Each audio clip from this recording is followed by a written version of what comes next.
My name is Mallory, I'm 32 years old, and I'm standing in a lawyer's office holding a document that just shattered my entire world.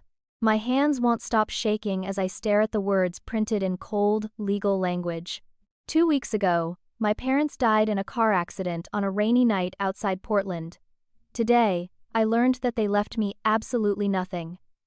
Everything goes to my younger sister Justine. The house, the business, the investments, all $4.2 million of it. But that's not even the worst part. The worst part is the reason they wrote in the will.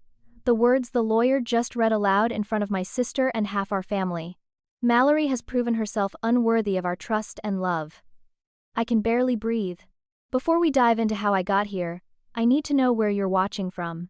Drop your location in the comments below. And if you've ever felt like the black sheep in your family, like nothing you do is ever good enough, hit that like button right now, because this story is going to take you on a journey through betrayal, manipulation, and a fight for the truth that nearly destroyed me. Make sure you subscribe and turn on notifications because what happens next will show you that sometimes the people closest to you are the ones holding the knife. Now, let me take you back to where this nightmare really began. Growing up in Portland, Oregon, I always knew something was different about how my parents treated Justine and me, but I convinced myself I was imagining things that if I just tried harder, they would love me the same way they loved her. My father Raymond built a real estate empire from nothing, and my mother Loretta spent her days organizing charity galas and shopping at boutiques downtown. From the outside, we looked like the perfect family. Inside our beautiful house in the West Hills, the truth was far more complicated. I remember being 5 years old, carefully making my bed every morning, setting the table for dinner, always trying to be helpful because I thought that's what good daughters did. Justine, who was only 1 at the time, could scream and throw tantrums and our parents would just smile like it was adorable. As we grew older, the pattern became impossible to ignore. When I was 12, I won first place in the Oregon State Science Competition for a project on water purification systems. I was so excited to have my parents watch me accept the award on stage. I'd worked on that project for 6 months, stayed up late running experiments, filled 3 notebooks with data and observations. The day of the ceremony, I waited backstage in my best dress, scanning the audience for their faces. They never came. I found out later they were at Justine's dance recital across town, watching her perform a 3-minute routine she'd learned the week before.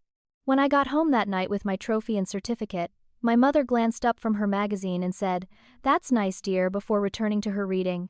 Justine got a standing ovation at dinner for remembering all her dance steps. That's when I started to understand that nothing I did would ever be enough.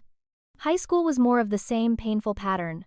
I maintained a 4.0 grade point average, volunteered at the hospital every weekend, tutored kids in math and science after school.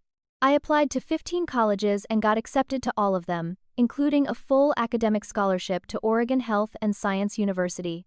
My parents took me to dinner at a chain restaurant to celebrate. It was a Tuesday night, there were maybe 6 other people in the place, and my father spent most of the meal on his phone checking property listings. 3 weeks later, Justine brought home a report card with mostly B's and 1 B+. My parents threw her a party, invited 30 people, hired a caterer, for a B+. I stood in the corner of that party watching everyone congratulate my sister for being so smart and dedicated, and I felt something inside me break just a little bit more. But I told myself, it didn't matter. I would prove my worth through my accomplishments, through being responsible and successful, and everything a daughter should be. I graduated from nursing school at the top of my class and got a job at Portland Children's Hospital. I loved taking care of sick kids, loved being the calm presence their families needed during terrifying times. I met Derek, a high school English teacher with kind eyes and a gentle laugh, at a coffee shop near the hospital. We got married 2 years later in a small ceremony because my parents said they were too busy to help plan anything elaborate. Justine didn't even show up. She was in her 3rd year of college at the time, her 2nd attempt after dropping out of a different school the year before. My parents were still paying her tuition, her rent, her car payment, everything. Meanwhile, Derek and I were living in a modest apartment, saving every penny, building a life together through hard work. When our son Liam was born 7 years ago, I thought maybe things would change, maybe becoming a grandmother would soften my mother's heart. She visited twice in the hospital, held Liam for maybe 5 minutes total, spent most of both visits on her phone. Justine, on the other hand, continued to be the center of their universe no matter what chaos she created. She dropped out of college again, couldn't hold a job for more than a few months, went through a series of boyfriends who were all wrong for her in obvious ways. I heard through family gossip that Shed developed problems with substances, that my parents had paid for rehab twice, that they'd covered up a drunk driving incident to keep it off her record. And still, I tried to be the good sister.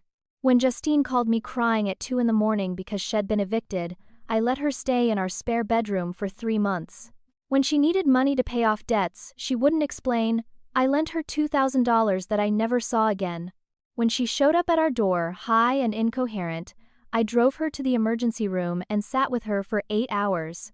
I kept thinking that maybe if I showed her unconditional love, she'd eventually realize family means supporting each other. I was so naive. About 6 months before my parents died, I started noticing a change in how they treated me.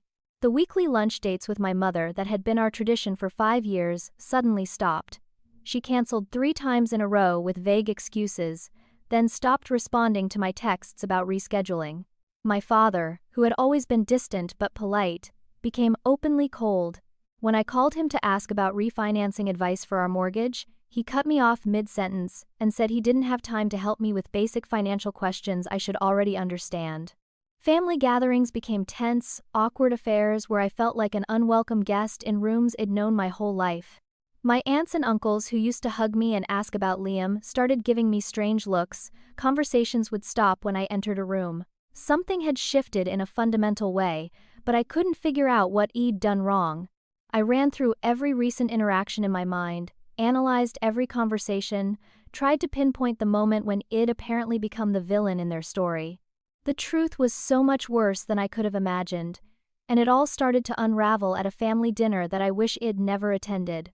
The dinner was at my parents' mansion, one of those massive homes in the West Hills with a circular driveway and a view of downtown Portland. I'd made a blackberry pie from scratch using berries Derek and Liam and I had picked the weekend before. I thought, maybe a homemade dessert would warm the atmosphere, show my mother I still cared about family traditions. The moment I walked through the door carrying that pie, I felt the chill in the air. My mother looked at the pie like I'd brought in something dirty, asked me why I didn't just buy one from the bakery like normal people. I set it on the kitchen counter next to a store-bought cake that was clearly for Justine. Dinner was painful from the first course. Loretta made cutting remarks about everything from my outfit to my career.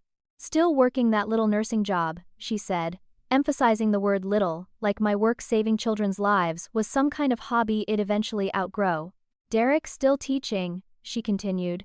Such a modest salary for a family to live on in this economy. Raymond barely acknowledged my presence at all, which somehow hurt more than my mother's pointed comments. He sat at the head of the table asking Justine question after question about her life, her plans, her dreams. Shed just announced she was starting what she called a wellness business. Though when I asked for details, she got vague and changed the subject. She mentioned something about crystals and essential oils and energy healing, none of which she had any training or education in. My father listened, like she was describing a cure for cancer. When she finished her rambling pitch that had no business plan, no market research, no realistic projections, Raymond smiled wider than I'd seen in years and said he and Loretta wanted to invest in her future. $50,000, just like that. My mother clasped her hands together and said they were so proud to have a daughter with such entrepreneurial spirit. I sat there feeling like I'd been punched in the stomach. 2 weeks earlier, I'd called my parents to ask if they could help with Liam's medical bills. He needed surgery to correct a heart valve issue, nothing life-threatening, but necessary and expensive even with our insurance. The surgery would cost us $8,000 out of pocket, money we didn't have saved up. My father had listened to my explanation and said no without hesitation. He told me that Derek and I needed to learn to manage our finances better, that we shouldn't have had a child if we weren't prepared for medical expenses. Now he was writing a check for $50,000 so Justine could sell overpriced rocks to people on the internet. I tried to keep my composure, tried to swallow the rage and hurt that was building in my chest. Derek reached under the table and squeezed my hand, his jaw tight. After dinner, I went to help my mother clear the dishes, still clinging to some hope that we could have a moment of connection in the kitchen like we used to when I was younger. I walked into the kitchen carrying a stack of plates and heard voices coming from the pantry. The door was slightly open, and I recognized Justine's voice immediately. She was talking to our mother in a low, conspiratorial tone. "I told you the story I planted would work," Justine said. "She's so gullible she still has no idea what's coming." My mother laughed, actually laughed, and responded, "Keep building the case, sweetie. Your father and I are updating the will next month and we want to make sure everything is absolutely clear."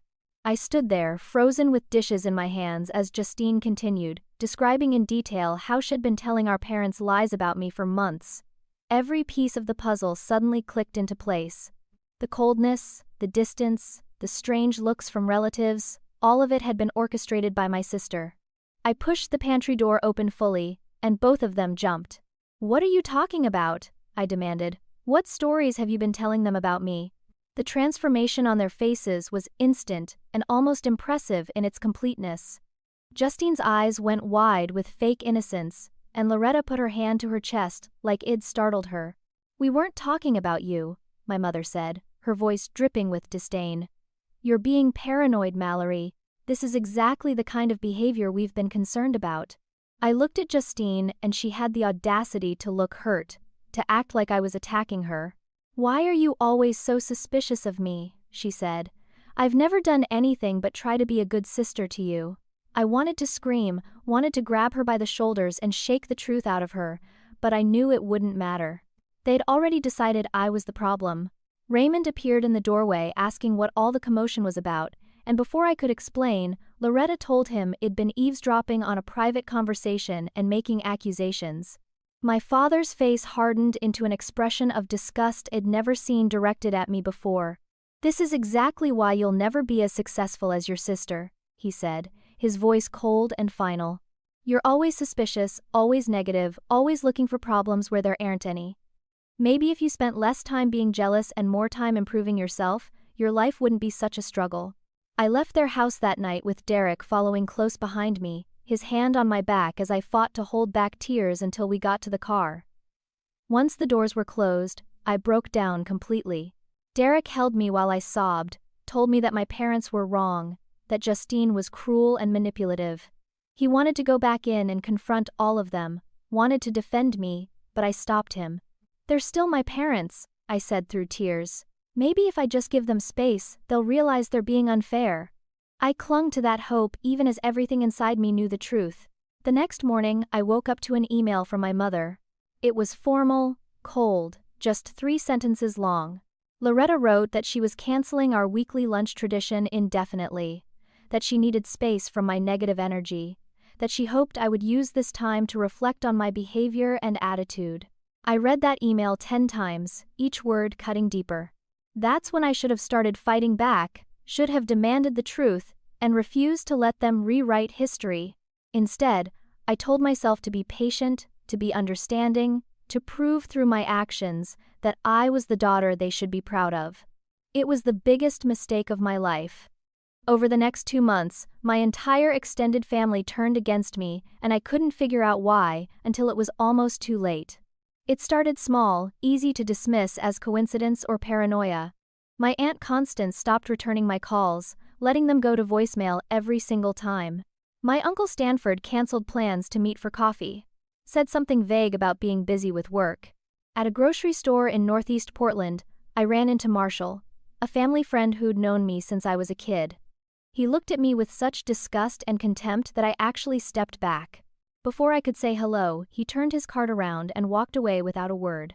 I stood there in the produce section, feeling like I'd entered some alternate reality where everyone I knew had been replaced by hostile strangers. Derek said I was overthinking it, that people were just busy, but I knew something was deeply wrong. The breaking point came when I saw 3 missed calls from Constance in one morning. I called her back immediately, relieved that maybe she was reaching out to reconnect. Instead, when she answered, her voice was tight with anger. "I need to know if what Justine told us is true," Constance said without preamble. I asked what she was talking about, and there was a long pause. "Mallory," she said slowly, like she was talking to someone simple, "we've heard some very disturbing things about your behavior." She proceeded to list off accusations that made my blood run cold.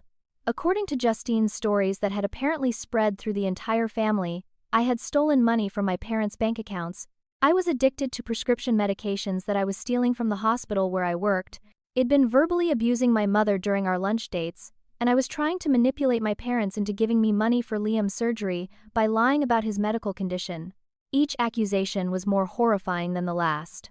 I tried to defend myself, my voice rising with desperation, explaining that none of it was true, that Justine was lying. Constance sighed like she'd expected me to deny everything. That's exactly what Justine said you'd say, she told me, that you'd lie and try to make her look bad because you're jealous she's finally getting her life together. I asked what evidence Justine had provided for these accusations, and Constance reluctantly admitted she'd seen documents. Bank statements showing withdrawals I'd supposedly made, text messages where I'd supposedly threatened my parents, even an audio recording of me supposedly yelling at my mother. I knew immediately that everything had to be faked, but how could I prove something didn't exist? I spent the rest of that day calling family members trying to clear my name, but no one would listen. Everyone had already made up their minds based on the evidence Justine had manufactured. My cousin Winifred told me she was disappointed in me and hung up. My uncle Sylvester said I needed professional help and he couldn't be involved in my drama anymore. One by one, people I'd known and loved my entire life cut me off, and there was nothing I could do to stop it. Derek found me that night sitting on our bathroom floor, staring at my phone, scrolling through decades of family photos that now felt like documentation of a life that never really existed. He sat down next to me and said we needed to fight back, that we couldn't let Justine destroy me without consequences. I was too numb to respond. The situation reached its most humiliating point at Thanksgiving, just 6 weeks before my parents would die. I wasn't invited to the family gathering at my parents' house, a tradition we'd maintained for 32 years. Derek said good, that we should stay home and have our own peaceful dinner with Liam, but I couldn't let it go. I needed to face my family, needed to look them in the eyes and tell them the truth. I showed up at 3 in the afternoon carrying a homemade pumpkin pie, my hands shaking as I rang the doorbell. My mother opened the door and her face went pale. "What are you doing here?" she hissed. "You weren't invited." I could see past her into the living room where at least 30 relatives were gathered, and I pushed past her into the house. The room went silent. Every person turned to stare at me like I'd crashed a funeral. I started to speak, started to say that I needed everyone to listen to me, that I'd been lied about and I deserved a chance to defend myself. Before I could get 3 sentences out, my father stood up from his chair, his face red with rage. "You have the audacity to show your face here after everything you've done," he shouted, loud enough that I actually flinched. "You stole from us, you've been lying to everyone, you threatened your own mother, and you have the nerve to come into our home and play the victim." I tried to explain that it was all lies, that Justine had fabricated everything, but my voice was drowned out by the murmur of agreement from the relatives around the room. Then Justine stood up, and I'll never forget the performance she gave. She started crying, real tears streaming down her face, her body shaking. She said that I'd been threatening her for weeks, that I'd told her I'd ruin her life if she didn't help me get money from our parents, that she was scared of me. 2 of my cousins, both big guys who'd played football in college, stood up and walked toward me. One of them, Stanford's son Frederick, took my arm and said I needed to leave before they called the police. Derek had followed me to my parents' house and was waiting outside because I'd asked him to let me do this alone. He saw me being escorted out by my cousins and jumped out of his car, ready to fight. I shook my head at him, tears streaming down my face, and let them walk me to the property line. "Don't come back," Frederick said. "You're not welcome here anymore." I got in Derek's car and we drove home in silence. When we got to our apartment, Derek was furious, pacing our small living room, talking about lawyers and lawsuits and fighting back. I sat on the couch feeling empty, defeated, like I'd lost a war I didn't even know I was fighting. That night, my Aunt Imogene, my father's older sister, called my cell phone.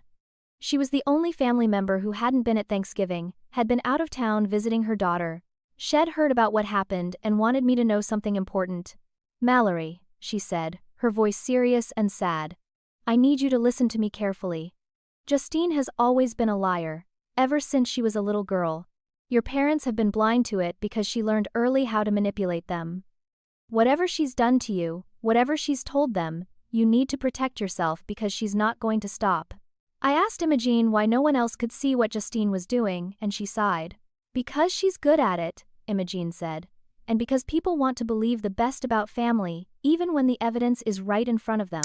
She told me to document everything, to save every text message and email, to be prepared for things to get worse before they got better. I thanked her and hung up, feeling slightly less alone. Derek sat down next to me and wrapped his arms around me. "We're going to get through this," he said, "and we're going to prove the truth." I wanted to believe him, but I had no idea how much darker things were about to get. Justine wasn't finished with me. Not even close. She'd successfully turned my entire family against me, destroyed my reputation, isolated me from everyone he'd ever known, and she was just getting started. 1 month before my parents died in the accident that would change everything, Justine decided that destroying my family relationships wasn't enough. She came for my career, the one thing in my life that had always been mine, that had always made me feel valuable and capable. I'd worked at Portland Children's Hospital for 8 years, had built relationships with colleagues who respected me, had saved lives and comforted families, and made a real difference. That all came crashing down on a Tuesday morning when my supervisor Francine called me into her office with a representative from Human Resources. The HR woman, whose name was Deirdre, told me that the hospital had received an anonymous complaint about my conduct. According to the complaint, I had been stealing medication from the hospital pharmacy for personal use. I actually laughed when she first said it because the accusation was so absurd, so obviously false. But neither Francine nor Deirdre were laughing. They explained that this was a serious allegation that required a full investigation, that I was being placed on administrative leave effective immediately, that I needed to surrender my badge and access cards. I asked to see the complaint, and Deirdre slid a folder across the desk. Inside were photos taken in the hospital hallways and pharmacy area, each one showing me in locations where controlled substances were stored. There were timestamps documenting my presence at times when medication had allegedly gone missing. There were even witness statements from people whose names I didn't recognize, claiming they'd seen me acting suspiciously. I flipped through page after page of manufactured evidence, my hands trembling, feeling like the walls were closing in. "This is fake," I said, my voice barely above a whisper. "Someone is setting me up." Francine, who'd have been my supervisor for 6 years and had always supported me, looked genuinely troubled. "Mallory," she said gently, "I want to believe you, but this evidence is very detailed and specific. We have to take it seriously." They escorted me out of the building that day like I was a criminal. I had to walk past nurses and doctors I'd worked alongside for years, all of them staring as I carried my personal belongings in a cardboard box. In the parking lot, I sat in my car and called Derek. I couldn't even form complete sentences, just kept crying and trying to explain what had happened. That night, Derek and I sat at our kitchen table going through everything we could remember about my schedule, my movements, trying to figure out who would do this and why. But I already knew. Justine had done this, had hired someone or manipulated someone into fabricating evidence against me. The timeline made sense. She'd successfully destroyed my family relationships, isolated me from everyone I'd ever known, and now she was coming after the one source of income and identity I had left. If I lost my nursing license, if I was found guilty of stealing medication, I'd never work in healthcare again. Derek wanted to call a lawyer immediately, but I was paralyzed with fear and shock. For 3 days, I barely left bed. Liam kept asking why Mommy was so sad, and I didn't know how to explain that sometimes people you love hurt you in ways that leave scars you can't see.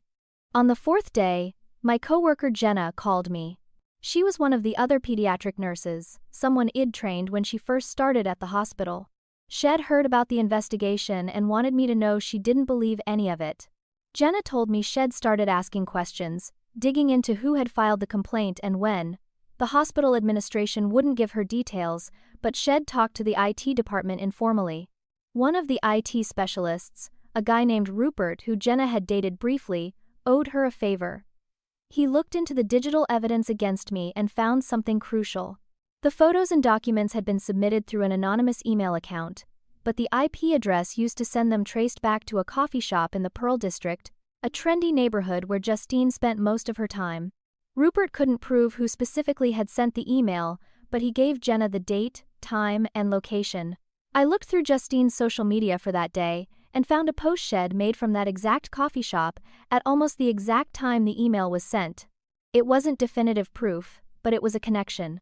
Armed with this information, I made a decision that I knew was risky but felt necessary. I drove to Justine's apartment in downtown Portland, a place I'd helped her move into 2 years earlier when she'd been evicted from her previous place. I knocked on her door at 8 in the evening. When she opened it, she looked surprised to see me, then amused. The apartment behind her was messy, expensive clothes thrown over furniture, empty wine bottles on the counter. "What do you want?" she asked, leaning against the doorframe like she had all the time in the world. I asked her directly if she'd filed the complaint against me at the hospital. Her face broke into a smile that made my skin crawl. "Prove it," she said simply.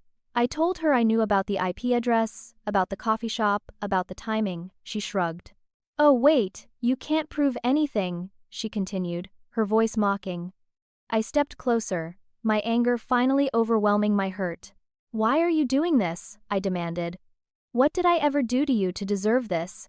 The smile dropped from her face, and what replaced it was pure hatred. "You want to know why," she said, her voice low and venomous. "Because you exist. You've always been the good daughter, the one who did everything right, the one everyone compared me to. But guess what, Mallory? Mom and Dad finally see the truth. You're not special, you're just a burden who thinks she's better than everyone else."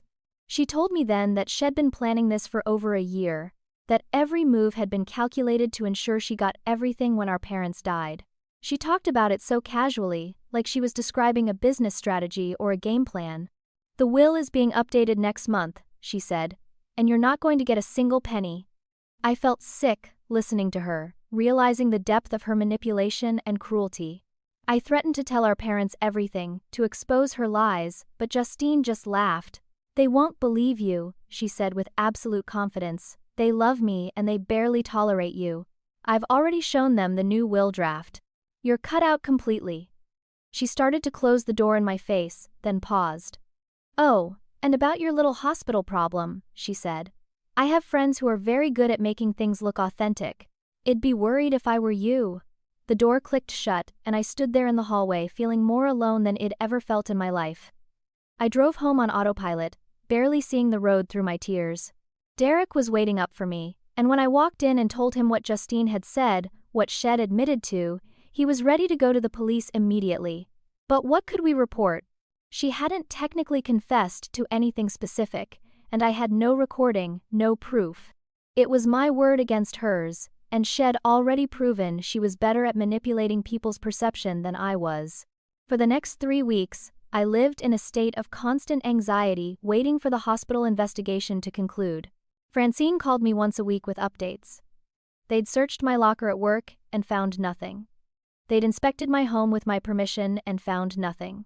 They'd interviewed everyone I worked with, and no one had ever seen me behave inappropriately with medications.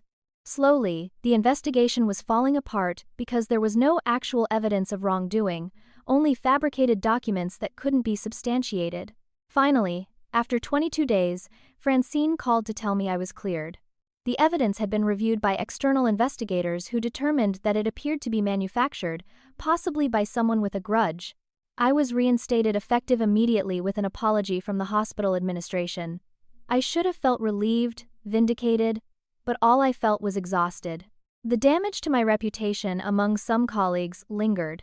I'd see people whispering when I walked by, feel the weight of their suspicion even though I'd been cleared. Jenna remained a true friend, stood by me through everything, told anyone who would listen that I'd been set up. But the experience changed me in fundamental ways. I'd always believed that truth and integrity would win out, that if you just lived your life honestly and worked hard, good things would come. Justine had shown me how naive that belief was. She'd proven that a talented liar with no conscience could destroy someone's life and face no consequences. And the worst part was knowing she wasn't done. She'd said the will was being updated, that I was being cut out completely, and there was nothing I could do to stop it. 2 weeks later, I got the call that would change everything. My parents had been in an accident. They were gone. And I had no idea that the nightmare was just beginning. The call came at 11:30 on a Thursday night. Derek and I were already in bed, both of us reading, trying to hold on to some sense of normalcy despite everything happening with my family. My phone rang and I saw it was Portland General Hospital. My first thought was work-related. Maybe they needed someone to cover a shift. The voice on the other end was professional but gentle, the tone nurses use when they're about to deliver terrible news. "This is Patricia from the emergency department," she said. "Are you Mallory's daughter?" I corrected her automatically, said my last name was different now, and she apologized. "I'm calling about your parents, Raymond and Loretta. They were brought in about an hour ago after a serious motor vehicle accident on Highway 26. I need you to come to the hospital as soon as possible." The world seemed to tilt sideways. I asked if they were okay, and there was a pause that told me everything. "Your father was pronounced dead at the scene," Patricia said quietly. "And your mother is in surgery right now, but her injuries are extremely critical." Derek drove us to the hospital while I sat in the passenger seat feeling numb, disconnected from my body. Part of me was grieving, mourning the parents I'd always wished I had, the relationship I'd tried so hard to build. Another part of me was angry at myself for still caring, for still feeling this crushing pain despite how they'd treated me. When we got to the emergency department, Justine was already there, standing in the waiting room looking surprisingly composed. She was dressed in expensive athleisure wear, her hair perfect, her makeup unsmudged by tears.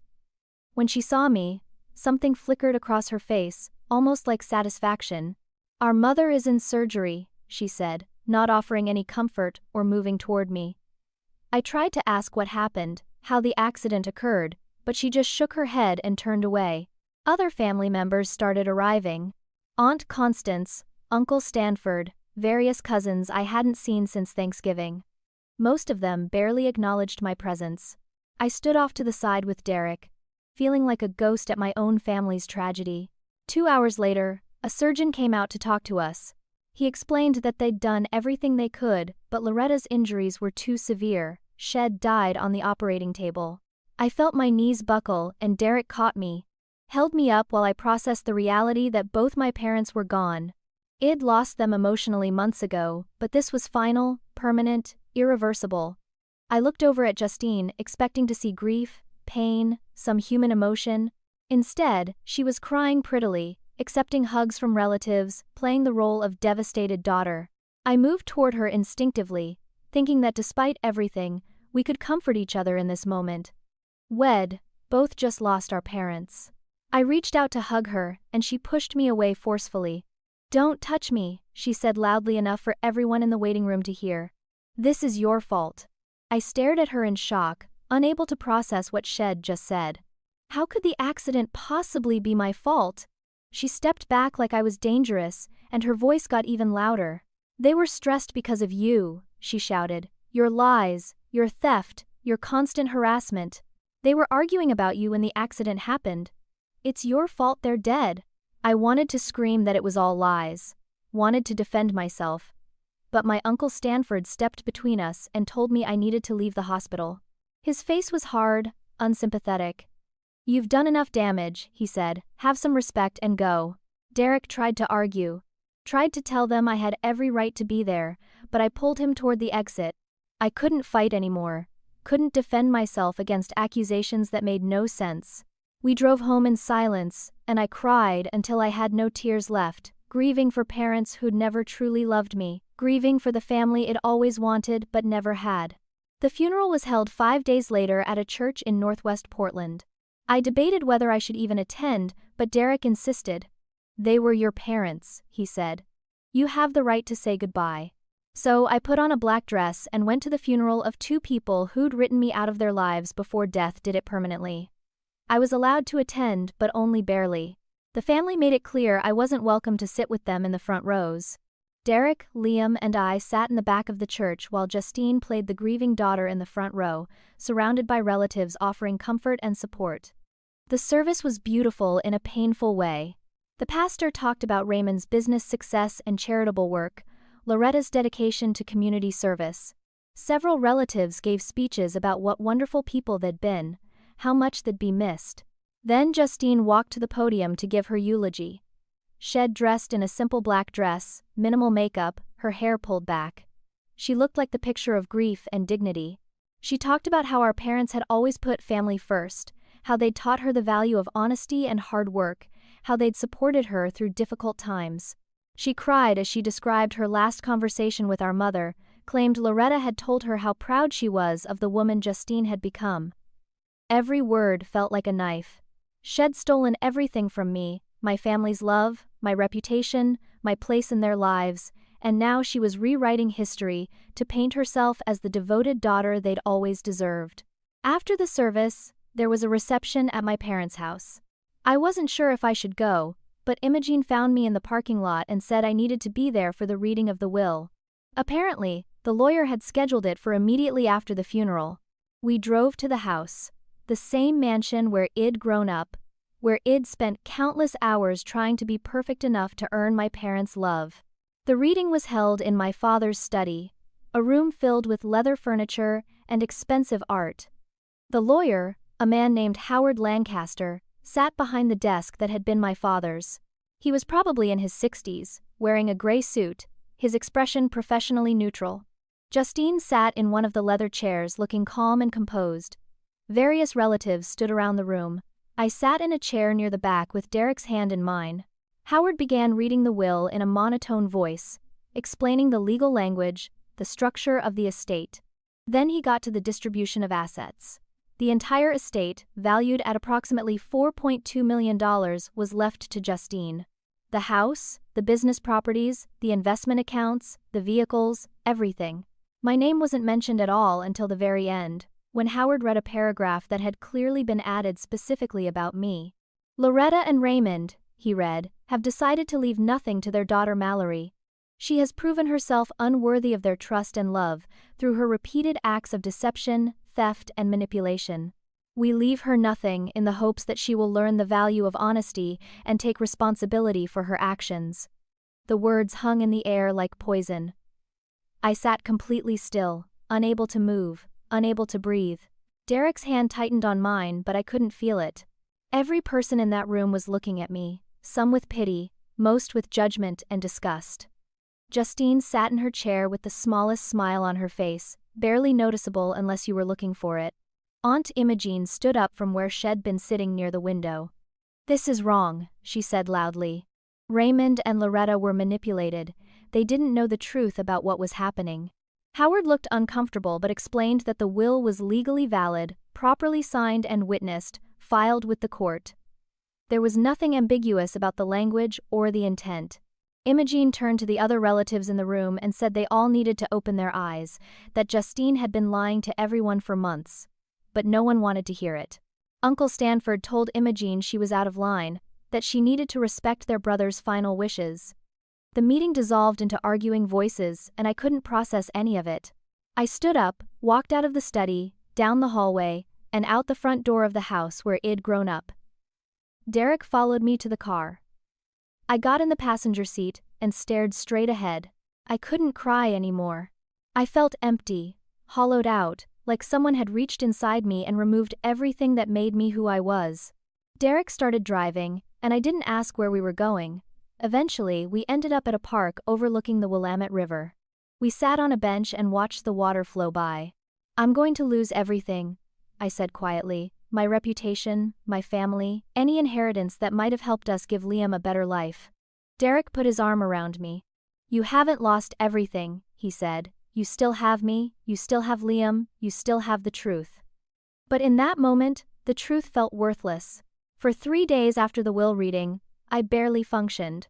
I called in sick to work, couldn't eat, couldn't sleep, couldn't do anything but lie on the couch staring at the ceiling. Liam was staying with Derek's parents because I didn't want him to see me like this, broken and defeated. Derek tried everything to pull me out of the darkness, made my favorite foods that I couldn't taste, suggested we watch movies I couldn't focus on, held me while I cried, or sat in silence. On the 4th day, he sat down on the couch next to me and his voice was firm in a way I'd never heard before. "We're fighting this," he said. "I don't care how long it takes or how hard it is, we are not letting Justine get away with destroying you." I looked at him and said there was no point, that everyone believed her, that the will was legal and final. He shook his head. "Your parents were lied to," he said. "They made that will based on false information that Justine fed them. There has to be a way to prove that. I wanted to believe him, but I was too exhausted to hope. That afternoon, Aunt Imogene showed up at our apartment. She was Raymond's older sister, a woman in her late 60s with silver hair and sharp eyes that missed nothing. She'd always been kind to me, but we'd never been particularly close. She sat down in our living room and pulled out a folder. "I've been doing some digging," she said, "and I think you need to hear this." She explained that 2 months before the accident, Loretta had called her late one night. It was unusual because my mother and Imogene had never been close. They'd tolerated each other for Raymond's sake, but that was about it. Loretta had been drinking, Imogene could tell from her voice, and she was crying. She said that she thought they'd made a mistake with me, that Justine kept telling them things about me, but something felt wrong. Imogene had asked what she meant, and Loretta got scared, said she couldn't talk about it, made Imogene promise not to tell anyone about the call. Imogene had tried to reach out again, but Loretta never responded. "I think your mother was starting to see through Justine's lies," Imogene said. "I think if she'd lived another week or two, she would have figured out the truth and changed that will." The knowledge was both comforting and devastating. My mother had been on the verge of seeing me for who I really was, and then she'd died before she could make it right. Imogene said she wanted to help me fight this, that she had some money saved and she could hire a private investigator to dig into Justine's activities. I protested, said I couldn't let her spend her savings on my problems, but she waved me off. "You're family," she said, "and family protects each other, even when it's hard." That same evening, my friend Jenna from the hospital called. She'd been doing some investigating of her own into the false accusations against me. She'd tracked down the IT specialist who'd helped her before, and had been willing to do more digging into the evidence that had been used against me. Had found that all of the documents, photos, and statements had been created using professional software, the kind used for graphic design and document manipulation. The metadata showed that all been created within a 48-hour period, not over weeks or months like they'd been presented. More importantly, had found the person who'd been paid to create them. His name was Russell Boone. He did freelance graphic design work, and had been hired through an online platform to create what he thought were props for a film project. Jenna had Russell's contact information, and she thought he might be willing to talk if we approached him the right way. Derek immediately wanted to call him, but Imogene suggested we hire the private investigator first, let a professional handle the questioning. She made a call right there from our living room to someone named Clifford Nash, a private investigator she'd worked with years ago on a business matter. By the next morning, Clifford was in our living room. He was a man in his 50s, dressed in casual clothes, with a calm demeanor that immediately put me at ease. He listened to the entire story without interrupting, taking notes on a legal pad. When I finished, he sat back and said this was absolutely a case of fraud and manipulation, and he believed we could prove it. His fee was reasonable, and Imogene insisted on paying it. Over the next week, Clifford worked faster than I thought possible. He started with Russell Boone, the graphic designer. Clifford tracked him down to an apartment in southeast Portland and offered him a deal: full immunity from any legal consequences if he told the truth about who hired him and what he was asked to do. Russell, who was in his late 20s and seemed genuinely horrified when he learned how his work had been used, agreed to cooperate. He provided emails, payment records, and detailed testimony. Justine had hired him through a freelance website, told him she needed realistic-looking documents for an independent film she was producing about family drama. She'd provided him with templates, specific information to include, even my photos to insert into the fake bank statements and security footage. She'd paid him $5,000, which seemed generous at the time, but now made sense given what she was using his work to accomplish. Russell had kept everything, all the correspondence, all the drafts, everything. Clifford documented it all carefully, had Russell sign a statement, and said this was exactly the kind of evidence we needed. But Russell's testimony alone wasn't enough to overturn the will. We needed to prove that Justine had directly influenced what my parents put in that will, that they'd been deceived into writing those horrible words about me. Clifford started digging into Justine's financial records, and what he found was shocking. She was deep in gambling debt, over $180,000 owed to various casinos and online betting sites. She'd been hiding it from everyone, making minimum payments when she could, but the interest was compounding and she was drowning. The timeline was damning. Shed started her campaign against me exactly 1 month after her gambling debts had reached a critical point where she was being threatened with legal action. The inheritance wasn't just about favoritism or jealousy, it was about financial survival. Clifford also found evidence that Shed been planning this for much longer than ID realized. He accessed her old emails through a contact he had who did computer forensics, and found messages going back 18 months where Shed discussed with friends how she was going to ensure she got the entire inheritance. The evidence was building, but we still needed the smoking gun, the proof that Shed manipulated the will itself. That breakthrough came from an unexpected source. Clifford tracked down the lawyer who'd drafted the will, a man named Preston Vaughn who worked at a mid-size firm downtown. Preston initially refused to talk, citing attorney-client privilege and professional ethics. But Clifford, who had decades of experience dealing with reluctant witnesses, pointed out that if Preston had been part of a fraud scheme, even unknowingly, he could face serious professional consequences, including disbarment. He suggested that it might be in Preston's best interest to cooperate, to show that had been an innocent party who'd been deceived along with my parents. After 2 days of consideration and probably consultation with his own lawyer, Preston agreed to meet with us. We sat in a conference room at Clifford's office, and Preston looked miserable as he explained what had happened. About 3 weeks before my parents signed the final will, Justine had come to his office alone. Shed told him she was concerned about her parents, that they were getting older, and wanted to make sure their wishes were clearly expressed in their estate documents. Shed brought what she called notes that my parents had written, expressing their feelings about me and their disappointment in my behavior. Preston had read through these notes, and they'd formed the basis of the language that ended up in the will. When my parents came in to sign the will 2 weeks later, Preston had reviewed it with them, but they'd been emotional, distracted, dealing with the grief of cutting out a child. They'd focused on the distribution of assets, confirming that everything went to Justine, but they hadn't carefully reviewed every word of the explanatory paragraph. They'd trusted that Preston had accurately captured their wishes based on the notes Justine had provided. Preston admitted he should have questioned whether those notes were authentic, should have asked to hear directly from my parents what they wanted to say, but had been busy, had trusted Justine as their daughter, and had made a terrible mistake. This was it. This was the evidence we needed. Justine had directly manipulated the language of the will without my parents' full knowledge or understanding. Shed put words in their mouths, used their signatures to legitimize her lies. Clifford immediately started preparing a legal challenge to the will. Derek hugged me so tight I could barely breathe.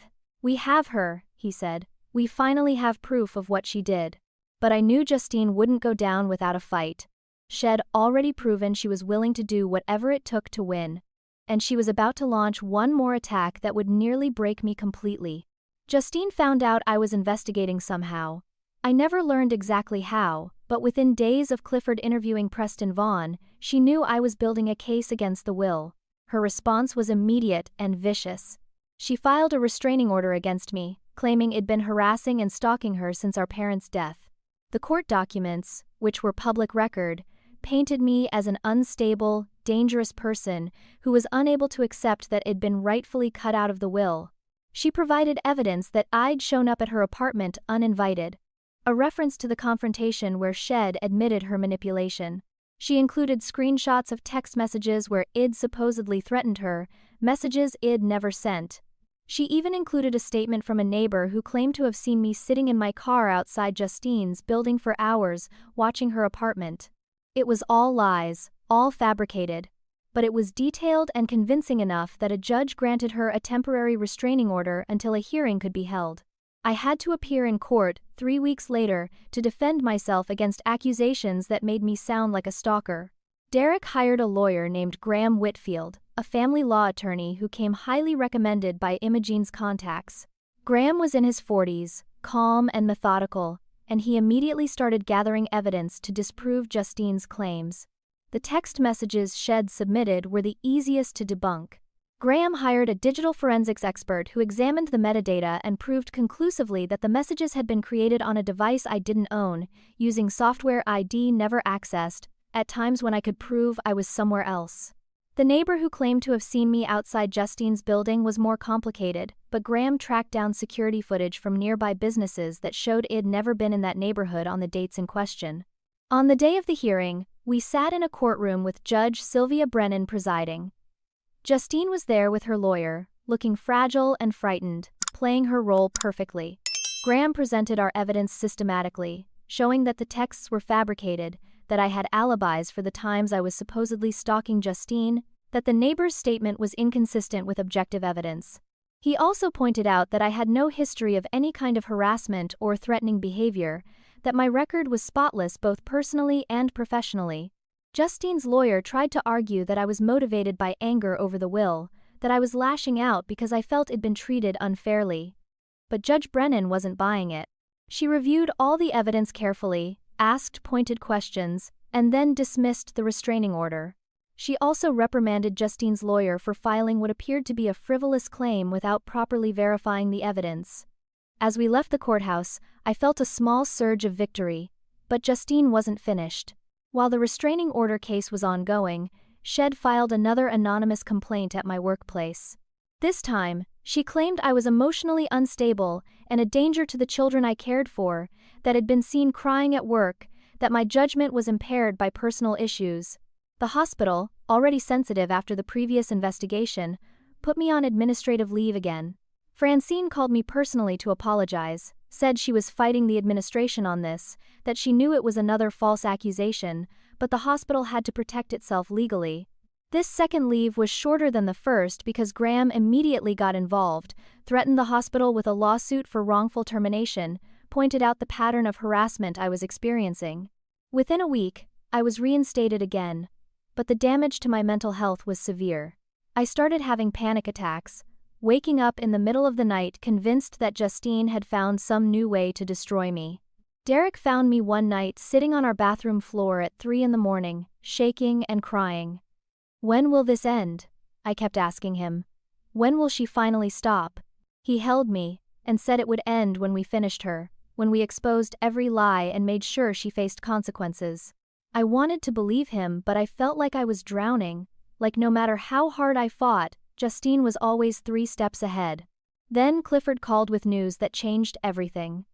Head found evidence of Justine's direct manipulation of the will process, documented through emails and bank records and Preston's testimony. But more than that, Head found something else. When he was digging through Justine's financial records, Head found payments to other people beyond Russell Boone. One payment, for $3,000, had gone to someone named Brock Sheffield. Clifford tracked him down and discovered Brock was the neighbor who'd claimed to see me outside Justine's building. Confronted with bank records showing Justine had paid him $3,000 2 days before he made his statement, Brock admitted Head lied in exchange for money. Head never seen me anywhere near that building. Clifford got a signed statement from him too, admitting to the fraud. This was beyond a state manipulation now. Justine had committed multiple acts of fraud, perjury, and harassment. Graham said we had enough to not only challenge the will, but to potentially pursue criminal charges against her. We prepared to file our legal challenge. Graham drafted the petition. Clifford organized all the evidence into binders and digital files, and Derek and I prepared ourselves for what would be a very public fight. Before we filed, Imogene came to our apartment one more time. She told me Shed been reaching out to other family members, sharing some of what Wed discovered, trying to open their eyes to what Justine had done. Some people were starting to listen, starting to question the narrative they'd been fed. Uncle Stanford had called Imogene crying, apologizing for how Head treated me, saying he felt like a fool for believing Justine's lies. Aunt Constance had sent me a long email begging for forgiveness, explaining that Shed been so convinced by the fake evidence that Shed never thought to question it. The tide was beginning to turn. On a Monday morning, 6 months after my parents' death, we filed our legal challenge to the will. The grounds were undue influence, fraud, and misrepresentation. We requested that the will be invalidated and that the estate be divided according to Oregon's intestacy laws, which would give Justine and me each 50%. We also filed a separate complaint with the police documenting all of Justine's fraudulent activities, requesting a criminal investigation. The local news picked up the story because of the size of the estate and the dramatic nature of the accusations. Reporters called wanting interviews. I declined all of them, but the story spread anyway through social media and local gossip. I wrote a detailed post on my personal social media accounts. carefully worded with Graham's input, laying out what had happened to me and providing evidence of Justine's manipulation. I kept my parents' names out of it as much as possible because I didn't want to dishonor their memory, but I was clear about what my sister had done. The post went viral in Portland. Hundreds of people shared it, commented with support, tagged news outlets. Family members who'd shunned me started reaching out. Cousins apologized, aunts and uncles said they'd been deceived, family friends said they'd testify on my behalf if needed. The public support felt good but also surreal. For months, I'd been completely alone, except for Derek, Imogene, and Jenna. Now suddenly, everyone wanted to be on my side. It felt less like vindication and more like proof of how easily public opinion could be manipulated, first in one direction and then in another. The court date was set for 3 months away. During that time, Justine tried everything she could think of to discredit me or intimidate me into dropping the case. She posted on social media calling me a liar and a thief, but her posts were quickly ratioed by people who'd read my story and seen the evidence. She tried to get interviews with local news stations, but reporters, seeing the documented evidence of her fraud, weren't interested in giving her a platform. She even showed up at our apartment building one night, drunk and screaming in the parking lot that I'd ruined her life, that I'd stolen everything from her. A neighbor called the police, and she was arrested for public intoxication and disturbing the peace. Graham used the arrest as additional evidence of her instability and dishonesty. As the court date approached, I felt a strange calm settle over me. I'd done everything I could. I had the truth. I had evidence. I had allies. Whether the judge believed us or not was out of my control now. All I could do was show up and tell my story. The courtroom was packed on the day of the hearing. The case had attracted enough attention that members of the public who had no connection to our family showed up to watch. Justine sat at a table with her lawyer, Darren Pierce, a slick-looking man in an expensive suit. I sat at our table with Graham, Derek beside me in the gallery, along with Imogene, Jenna, and several other family members who'd come to support me. Judge Brennan, the same judge who'd dismissed Justine's restraining order, entered and everyone stood. The bailiff called the court to order, and we began. Graham presented our case methodically over the course of 6 hours.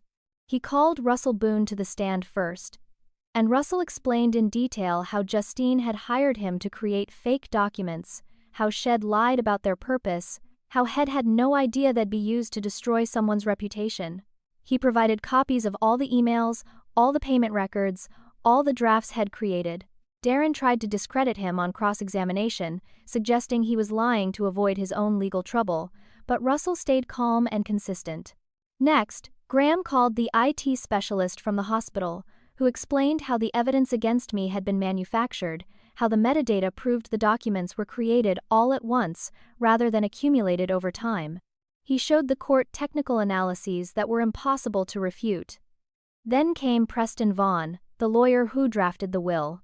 He looked ashamed as he testified about how Justine had come to him with notes supposedly from my parents, how Head incorporated that language into the will without verifying its authenticity, how my parents had signed the document without carefully reading every word. He admitted Head failed in his professional duty, that he should have been more careful, that Head been manipulated by Justine just like everyone else. Darren tried to argue that Preston was covering for his own malpractice by blaming Justine, but Judge Brennan seemed skeptical of that argument. Graham called Brock Sheffield next, the neighbor who'd lied about seeing me stalk Justine. Brock admitted on the stand that Justine had paid him $3,000 to make a false statement that Head never actually seen me near her building. He seemed genuinely remorseful, said Head needed money for rent, and had made a terrible decision. Clifford testified about his investigation, walking through the timeline of Justine's gambling debts and how they coincided perfectly with the start of her campaign against me. He showed bank statements, casino records, threatening letters from collection agencies. He demonstrated clear financial motive for Justine to secure the entire inheritance for herself. Imogene testified about the phone call from Loretta, about how my mother had expressed doubts about Justine's accusations, about how Loretta had seemed on the verge of uncovering the truth before she died. Several other family members testified about Justine's history of lying and manipulation going back to childhood, establishing a pattern of behavior. By the end of the first day, the evidence against Justine was overwhelming. Court resumed the next morning, and Graham called his final witness. Me. I walked to the stand, feeling the weight of dozens of eyes on me. I swore to tell the truth and sat down. Graham asked me to tell my story from the beginning, and I did. I talked about growing up as the invisible daughter, about trying so hard to make my parents proud, about watching Justine get away with everything while I struggled for scraps of approval. I described the dinner where Eid overheard Justine and my mother plotting, the smear campaign that turned my family against me, the attacks on my career, the pain of being cut out of the will and accused of things I'd never done. I talked about the months of depression, the panic attacks, the feeling that I was losing my mind because everyone believed lies instead of the truth.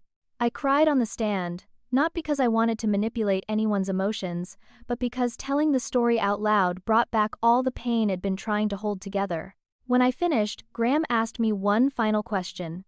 Do you want your sister to be punished, or do you just want the truth to be acknowledged? I thought about it for a long moment before answering. I just want the truth, I said. I want people to know who I really am, not the person Justine made me out to be. I don't care about the money. I never did. I just wanted my parents to love me for who I was, and I want Justine to face consequences for what she did, so she can't hurt anyone else this way. Darren cross-examined me aggressively, trying to paint me as a bitter, jealous sister who was making up accusations out of anger. But I stayed calm, referred back to the documented evidence, refused to be rattled. After I stepped down, it was Justine's turn. Graham called her to the stand as a hostile witness. She walked up looking confident, wearing a conservative dress, her hair styled perfectly. She swore to tell the truth, and I wondered if she even understood what truth meant anymore. Graham started with simple questions, establishing timeline and facts, getting her to confirm basic details. Then he moved in for the kill. Did you hire Russell Boone to create false documents about your sister? He asked. No, Justine said firmly. I don't know who that is. Graham pulled out the bank statement showing a $5,000 transfer from Justine's account to Russell with his full name in the memo line. Justine's face went pale. That must be a mistake, she stammered. Or maybe I paid him for something else and forgot. What did you pay him for? Graham asked. Justine couldn't answer. He went through each piece of evidence systematically, showing her the payments to Brock Sheffield, the emails with Russell, the records of her gambling debts. Each time, Justine tried to deny or explain away the evidence, but her stories kept contradicting each other. She was falling apart on the stand, her carefully constructed facade crumbling. Finally, Graham asked her directly, did you manipulate your parents into writing you into the will and cutting out your sister based on lies you told them?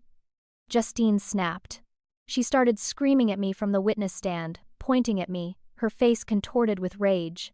You ruined everything, she shouted. You were always the perfect one, always so good and responsible, and I was just the screw-up. I deserved to be loved more.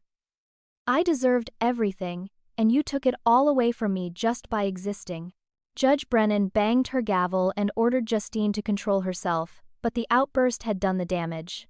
The entire courtroom had just witnessed her true nature, the viciousness and entitlement that shed hidden behind tears and manipulation.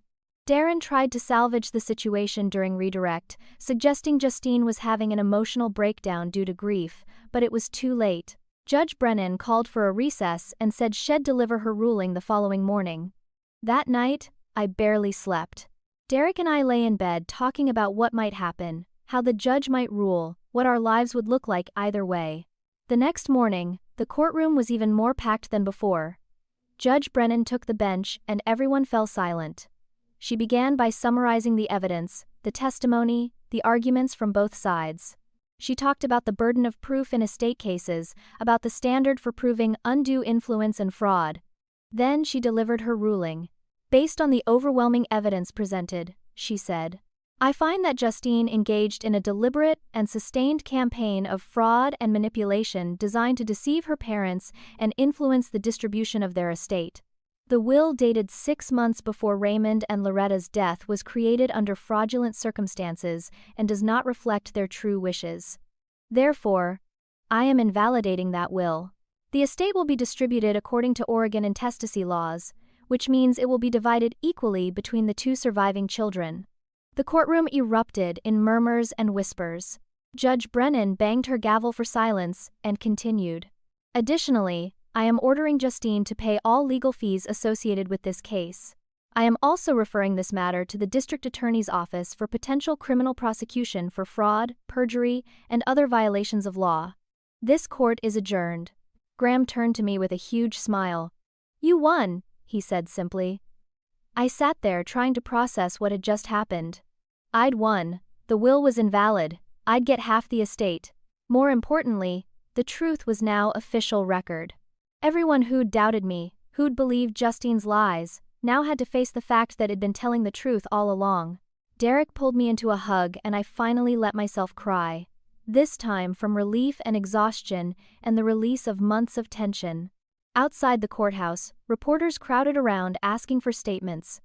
Graham gave a brief comment on my behalf, something professional and measured.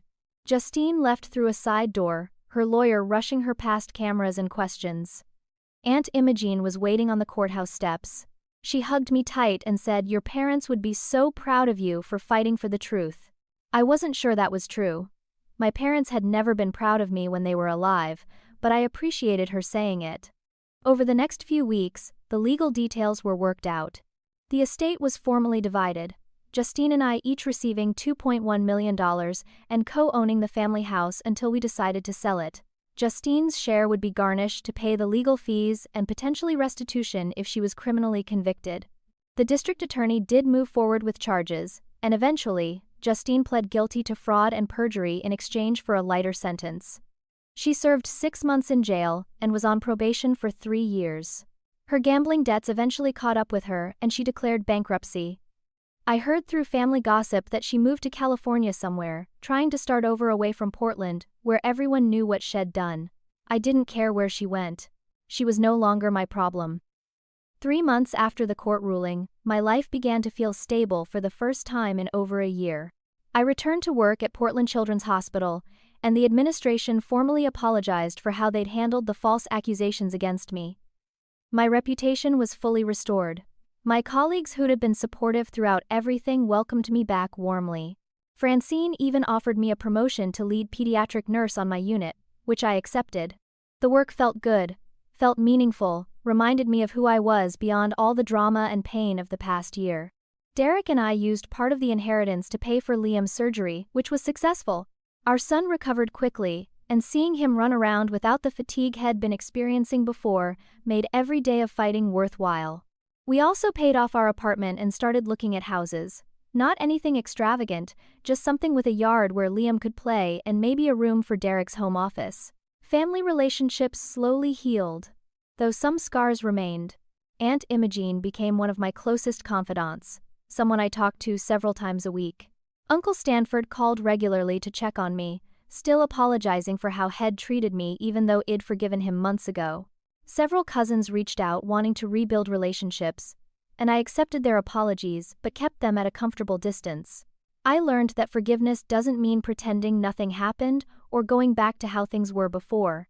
It means releasing the anger so it doesn't poison your own life, but still maintaining boundaries to protect yourself.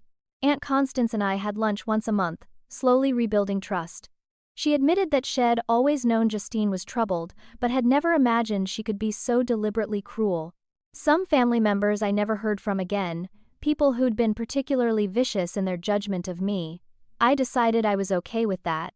Not everyone deserves a place in your life, even if you're related by blood. I used a significant portion of my inheritance to start a nonprofit organization called Truth Matters, dedicated to helping nurses and other healthcare professionals who face false accusations in the workplace. I knew firsthand how devastating it could be to have your professional reputation attacked, how helpless you felt when lies were treated as facts. The organization provided legal support, connected people with investigators like Clifford, and offered counseling services for the mental health impact of being falsely accused. It gave me a sense of purpose beyond my own story, a way to turn my pain into something that could help others. Derek was incredibly proud of what I was building, helped with the administrative work in the evenings, told everyone he knew about the organization. Our marriage, which had been tested by the stress and trauma of everything that happened, came out stronger. Had seen me at my absolute lowest and loved me anyway, fought for me when I was too broken to fight for myself. That kind of partnership is rare and precious. The emotional healing was slower and more complicated than the practical rebuilding of my life. I started seeing a therapist named Evelyn, who specialized in family trauma and betrayal. She helped me understand that I'd spent my entire life trying to earn love that should have been freely given, that my worth as a person was never dependent on my parents' approval or recognition. She helped me grieve not just for the parents I'd lost, but for the parents I'd never had, the fantasy of unconditional family love that I'd clung to despite all evidence to the contrary. I joined a support group for people who'd been estranged from their families, and hearing other people's stories made me feel less alone. So many people carry the pain of feeling unwanted by the people who were supposed to love them most. I learned that I wasn't broken or defective, that the problem had never been with me. My parents' inability to see my value said everything about them and nothing about who I really was. One Saturday afternoon, about 8 months after the trial, I drove to the cemetery where my parents were buried. I'd avoided going there since the funeral, couldn't face the complicated grief I felt. But Evelyn had encouraged me to visit, to say goodbye properly, to find whatever closure was possible. I stood in front of their graves with a bouquet of flowers, looking at their names carved into matching headstones. I talked to them, said all the things I'd never been able to say when they were alive. I told them I forgave them for being imperfect, for being manipulated by Justine, for not seeing me clearly. I told them I wished things had been different, but I accepted that they weren't. I said goodbye to the fantasy parents who would have celebrated my achievements and supported me unconditionally. I made peace with the real parents that'd been flawed and distant and blinded by favoritism, but human and complicated, like everyone else. As I walked back to my car, I felt lighter, like I'd set down a burden I'd been carrying for 32 years. Life settled into a new normal. Derek got a promotion at his school, becoming the English department head. Liam thrived in 2nd grade, made friends easily, showed no signs of the trauma of the year when mommy had been so sad all the time. We sold my parents' house because neither Justine nor I wanted it, split the proceeds. I never spoke to Justine again after the trial. I heard updates occasionally through family members, but I felt nothing when they mentioned her name. Not anger, not pain, not even curiosity. She'd taken up enough space in my life. Now she was just someone I used to know, someone I shared DNA with but nothing else. The inheritance gave us financial security we'd never had before. We invested most of it conservatively for Liam's future, for our retirement, for the nonprofit. We took a family vacation to Hawaii, the first real vacation we'd ever taken. Watching Liam build sandcastles and Derek learn to surf and feeling the sun on my face, I realized I was happy. Actually, genuinely happy. Not the desperate striving for approval that I'd mistaken for contentment before, but real peace and joy in the life I'd built. The experience changed my perspective on everything. I learned that truth matters, but sometimes you have to fight like hell to make it visible, because lies told confidently can travel faster and farther than quiet honesty. I learned that family isn't defined by blood or DNA, but by the people who stand beside you when the world turns against you. Derek, Imogene, Jenna, Clifford, Graham. These people became my real family because they saw me for who I was and chose to support me anyway. I learned that you can't control how other people perceive you, that some people will always believe the worst because it's easier or more interesting than discovering the truth. And I learned that you can survive betrayal that feels like it should destroy you, that you can rebuild yourself from pieces that seem too broken to salvage. One evening, we were sitting at our dinner table, just the three of us. Derek had made spaghetti. Liam was telling us a story about something funny that happened at school. It was ordinary, unremarkable, the kind of moment that happens in millions of homes every night. Liam paused between bites of garlic bread and looked at me with his serious 7-year-old face. "Mom," he asked, "are you happy now?" I smiled at him, at Derek, at our small cozy kitchen in our modest home that was filled with love instead of judgment. "Yes, sweetheart," I said. "I finally am." The lesson I learned through all of this isn't complicated, though it took me 32 years and almost destroying myself to understand it. Some people will never see your value, and that's okay because your worth isn't determined by those who can't recognize it. Family isn't always the people you're born to, sometimes it's the people you choose and who choose you back. The truth always matters, even when it's painful and expensive and difficult to prove, because living a life built on lies eventually collapses. And maybe most importantly, you can't earn love by being perfect or helpful or accomplished. Love that has to be earned isn't really love at all. Real love, the kind that sustains you and builds you up and helps you become your best self, is given freely or not at all. I spent so many years trying to prove I deserved my parents' love, trying to be good enough, trying to compete with Justine's manipulation and my parents' favoritism. I exhausted myself in that pursuit, and it was never going to work because the problem was never with me. Looking back now, I can see that losing the first version of that will, the one that cut me out completely, was actually a gift in disguise. It forced me to fight back, to investigate, to discover the truth about what Justine had done. If my parents had left me even a small amount, I probably would have accepted it quietly, swallowed my hurt, and let Justine get away with everything she'd done. Sometimes rock bottom is the foundation you need to rebuild yourself stronger. I'm grateful for the people who believed me when I had no proof, who stood beside me when it would have been easier to walk away.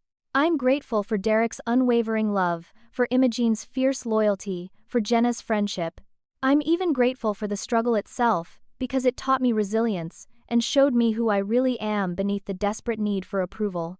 I learned I'm strong enough to stand alone if I have to, brave enough to tell the truth even when no one wants to hear it, valuable enough just as I am without needing anyone's permission or validation. So now, what do I think about when I hear stories of family betrayal, of golden children and scapegoats, of wills that cut people out? I think about how common these stories are, how many people carry secret wounds from families that never valued them properly. I think about how important it is to speak your truth, even when it's terrifying. And I think about how the only inheritance that truly matters isn't money or property or possessions, but the love and integrity and self-respect you build for yourself. Everything else can be taken away, manipulated, destroyed by people who want to hurt you. But who you are at your core, the values you hold, the love you give to people who deserve it, that's yours forever. That's what I'm leaving to Liam, not money or a house or material things, but the knowledge that he's loved unconditionally, that his worth isn't tied to what he achieves or how he compares to anyone else, that he can always tell us the truth, no matter how difficult, and we'll believe him and stand beside him. Have you ever been cut out of a family will, or felt like the black sheep in your family? How did you handle the betrayal and rebuild your life? Drop your story in the comments below because I know I'm not alone in this experience. And if this story resonated with you, if you've ever felt invisible or unworthy because of how your family treated you, please hit that like button. Subscribe to this channel because I'll be sharing more stories about overcoming family trauma and building the life you deserve. Share this video with anyone who needs to hear that they're not crazy, that their feelings are valid, that they deserve to be believed and loved. Thank you for listening to my story, for witnessing my truth, for being part of the community that makes me feel less alone. I wish you healing, peace, and the courage to fight for your truth no matter how hard it gets. You deserve to be seen for who you really are. Never let anyone convince you otherwise.